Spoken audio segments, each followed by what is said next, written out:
বিধানসভা নির্বাচনে একেবারে মুখে বীজপুর বিধানসভা এলাকায় বোমা উদ্ধারকে কেন্দ্র করে ব্যাপক চাঞ্চল্য ছড়িয়েছে এলাকায়। জানা গিয়েছে বীজপুর বিধানসভা এলাকার ফোরম্যান কলোনি রেলের একটি জায়গা রয়েছে, সেই ফোরম্যান কলোনি 3rd অ্যাভিনিউ, ঠিক এই রেলের পরিত্যক্ত যে বিল্ডিংটা রয়েছে, এই বিল্ডিং এর মধ্যে থেকেই কিন্তু বেশ কয়েকটি তাজা বোমা উদ্ধার করে বীজপুর থানা পুলিশ।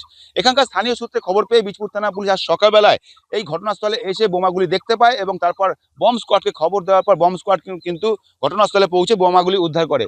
কে বা কারা এই বোমাগুলি এখানে মজুত করলো বা কি উদ্দেশ্যে এই বোমাগুলি ব্যবহার করা হতো তা নিয়ে কিন্তু পুলিশ তদন্ত শুরু করেছে। কিন্তু নির্বাচনের একেবারে মুখে এই বোমা উদ্ধারের ঘটনায় কিন্তু একটা প্রশ্ন উঠতে শুরু করেছে। এই বোমাগুলি কি আহ, এখানে উত্তেজনা ছড়ানোর জন্য বা নির্বাচনের সময় সন্ত্রাস করার জন্য কি এই বোমাগুলি মজুত করা হয়েছিল, তা নিয়ে কিন্তু প্রশ্ন থেকেই যাচ্ছে।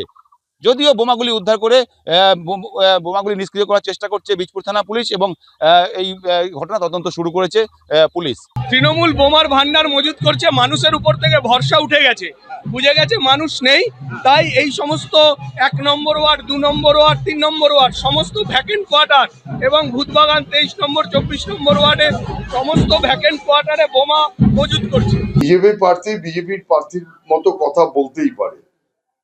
আমার বক্তব্য অন্য জায়গায়। আমার বক্তব্য হচ্ছে গিয়ে বারুদের স্তূপের উপরে দাঁড়িয়ে আছে যখন উনি বলছেন, তাহলে বারুদের স্তূপকে খুঁজে বার করার দায়িত্ব তো যেই মুহূর্তে নির্বাচন দপ্তর সমস্ত ক্ষমতা উপলব্ধি করছে, যেই সমস্ত ক্ষমতা এনজয় করছে, তাহলে তারা খুঁজে বার করুক।